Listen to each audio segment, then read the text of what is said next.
This is Standing Watch. And now, Evangelist Norbert Link. Greetings, everyone, and welcome back to our Standing Watch program. The Catholic Church is in turmoil, and that for several reasons. I'd like to talk about the disunity between the German bishops and the Vatican. Here's an article by Live Site News dated March 15, saying this: Bishop Georg Betzing, the head of the German Bishops' Conference, said that they will implement blessings of same-sex couples in Germany regardless of what the Vatican says. While Pope Francis has been ambiguous on the subject, the Congregation for the Doctrine of the Faith did issue a document in 2021 confirming that the Catholic Church does not have the authority to bless same-sex unions. The interviewer confronted Betzing with criticism from the former secretary of Pope Benedict XVI, Archbishop Georg Genswein, who said that he is worried that the German Catholic Church is saying goodbye to union with the Universal Catholic Church. Now, the German bishops denied that, but could a split between the German Catholic Church and Rome occur?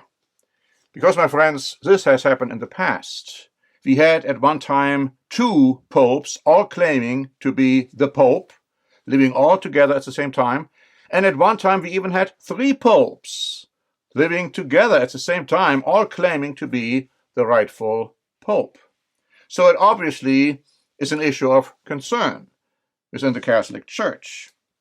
But there is further concern, because many feel that the Catholic Church is inviting more and more pagan practices into their church, and some, if not many, are very worried about that. Here's an article by Live Site News dated March 17 saying this: Now another form of paganism is being promoted by Rome.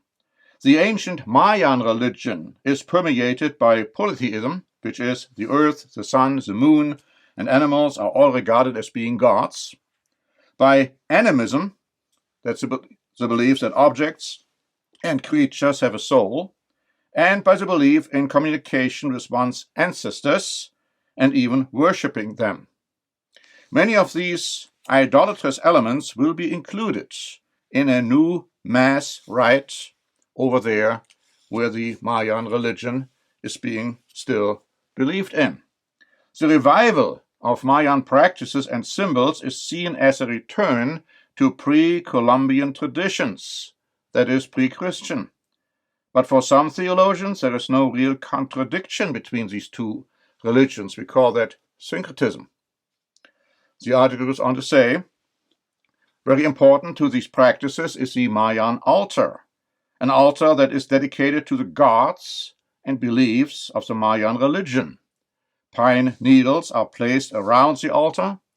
As one description of the Mayan meaning of pine needles explains, they are the portal to the other world. Problematic also is the use of a shell, as can be seen being used in different liturgies in the diocese. The shell is a Mayan practice of communicating with the spirits of their ancestors. Also, Mother Earth is viewed as a goddess. Rattles are also ways to call the ancestors to communicate with the living. Many Mayan elements were included in the Mass of Pope Francis when he came to visit the diocese on February 15, 2016. Bartolomé Espinosa Vasquez, an expert in the Mayan culture and a member of the Taos team of the diocese, was responsible for installing the altar that was placed during the official ceremony held on January 25, 2022. Some of Espinosa Vasquez's explanations of the Mayan altar speak for themselves. When we blow the shell, we are calling the spirit of our ancestors, he said, amongst other things. Now, let me just say at this point that trying to communicate with the dead is a horrible sin in the eyes of God. It's completely and totally prohibited. In fact, it is impossible to do so, but in trying to do so, we can come in contact with demons. We have prepared a free booklet. Why this confusion about life after death? Because the Bible doesn't tell you that when the dead die or are dead, that they are still alive. When people die, they are in their graves without consciousness, but demons are very much still alive, and they can impersonate those people others are trying to communicate with who have died. In addition, let me just say that syncretism, the concept that you can combine certain elements from different religions, is not anything which is new to the Catholic Church. Just the opposite is true. Syncretism was always something which had entered the Catholic Church, and let me say, most of the Protestant churches as well. For instance, we pretty soon will celebrate, and when I say we, I'm talking about our nations, they will celebrate Easter. Now, did you know that Easter is a completely pagan holiday? It has nothing to do with the Bible. It has nothing to do with Jesus Christ. Christ was not crucified on a Friday. Christ did not resurrect on Sunday. If that had been the case, he would have been a liar, because he said he would be 3 days and 3 nights in the grave. Easter is pagan. Christmas is pagan. Sunday is pagan. And the Bible does not tell us that we should keep those days, just the opposite. But that's called syncretism. We have prepared another booklet. Is that in the Bible? Man's holidays and God's holy days.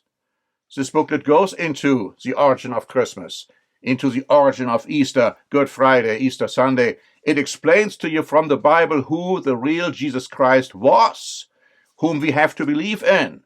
And it is not that Christ who is being worshipped in most churches today. So please ask for a free copy of our booklets. This is a program which was sponsored by the Church of the Eternal God. It's titled Standing Watch. We are a Christian denomination, if you please, but we do not believe in anything which the Bible does not teach and which the Bible does condemn. And thank you very much for watching. This is Norbert Link. Until next time for the Standing Watch program.